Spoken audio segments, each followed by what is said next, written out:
Ma'am, on the statement of Vice President Sara Duterte, early this morning, she posted a statement on her social media account. She said that dapat daw ibatay dun sa mga ebidensya yung mga inirereklamo sa kanya. Prove it with evidence, not insults, speculation, and political theatrics. What do you think about this statement? Gaano ba kabigat sa tingin po ninyo yung mga ebidensyang inilalatag sa kanya sa impeachment court? Kahapon ay mas lalong naipakita ang mga ebidensya kung saan ang Vice Presidente ay siyang may alam mula sa pagwi-withdraw ng pera, mula hanggang sa paggastos, hanggang sa pagbibigay ng report. So lahat ng activities patungkol dito sa confidential funds ay inamin mismo ng kanyang tauhan sa katauhan po ni Mr. Limuel Ortonio na lahat ng ito ay alam ng Vice Presidente. So ito naman po ay nagpapakita ng ebidensya, hindi lang mga ad hominem na mga pananalita. So mas maganda rin po na kung ayaw makarinig ng ad hominem, mag-start din po sa mga taong nagsasalita ng masasamang words o mga masasamang mga pag-describe sa kapwa-tao. Siguro dapat magsimula kay Vice Presidente na maging magalang din sa pananalita para hindi rin na ibabalik sa kanya. Pero ang palasyo at ang Pangulo hindi po tinotolerate ang mga salitang mapanira at mga ad hominem.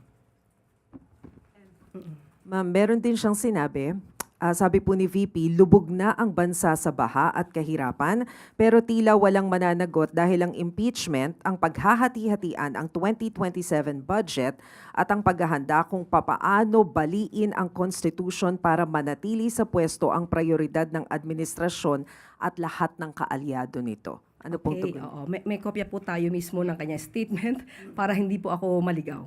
So doon po sa lubog na ang bansa sa baha, totoo naman po. Kitang-kita po natin ito sa Davao City. Kaya nga po nagpabigay na agad ng utos ang Pangulo kay Secretary Vince Dizon na ayusin ang pagbabaha, na malalang pagbabaha sa Davao City. At nakita po ni Secretary Vince Dizon na merong isang proyekto doon na 2019 pa ay hindi naaayos. At sa 10 taon ay walang dredging na ginawa. Kaya po, inutos ng Pangulo, agad-agad itong ayusin para sa mga kababayan natin sa Davao City. At kung pananagutan lang din naman po ang pag-uusapan, of course, nagsalita na rin po si Ombudsman Boying Rimulya na magsisimula na rin po sila sa pag-iimbestiga tungkol sa malaking pondo dito sa Davao City at tinuturing na epicenter ng mga flood control projects. Pero, hindi naman po niya ibig sabihin na mayroon na agad na issue ng korupsyon. At nakikipag-ugnay na rin po tayo dahil kailangan na rin pong makita at maimbestigahan. Aking ipapakita ang report dated May 30, 2022 kung saan as of March 2022 ay mayroong 13,917 flood control projects na kumpleto sa panahon ni dating Pangulong Duterte. So dapat po talaga itong makita at nakikipag-ugnayan din po tayo sa DPWH na dapat natin malaman kung ito ba ay numero lamang o totoong mga nag-i-exist. Kasi napakalaking bagay kung ito lahat ay maayos, nagawa ng maayos, kumpleto, dahil makakatulong ito sa problema ng baha. So kung meron dapat managot dito sa mga proyektong ito, dahil inamin naman ni dating Pangulong Duterte na merong ghost projects sa panahon niya, dapat din natin malaman. Kasi para mabigay po natin ang kahilingan ng Vice Presidente na managot ang dapat na managot. Patungkol sa paghahati-hatian ng 2027 budget, mas maganda pong tutukan niya po ito, lalo-lalo na pagka may BICAM conference.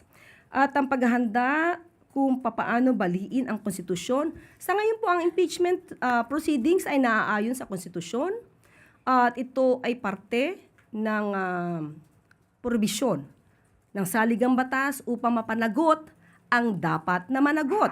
Kung may kasalanan, dapat na mahatulan. At Makikita po natin kahapon, kung pag-uusapan po natin ay ang pagbali ng konstitusyon, nakita mismo at inamin ng witness na mula sa OVP na si Mr. Limwell na mayroon siyang inabonohang 150,000 pesos na ginamit pa para sa di umanong proyekto na kasama sa plano regarding the confidential funds. So, may 125 million pesos na hindi pa nakontento at kumuha pa ng additional 150,000 pesos mula di umano kay Limwell or Tonyo. Ito po ay labag sa rules. At pati po yung pagbigay or paggamit ng mga cash or nagkaroon ng cash advancement payments para sa mga obligations incurred o mga obligasyon na nagawa bago pa man ma-receive or ma-withdraw ang confidential funds, ito po ay labag din sa rules. So siguro mas maganda sa ating Vice Presidente na aralin niya po lahat para hindi bumalik sa kanya yung mga ibinibintang niya sa administrasyon. Kasi mas mainam na mas malinis po niya at mapatunayan na ang kanyang opisina ay walang ginawang anumang anomalya.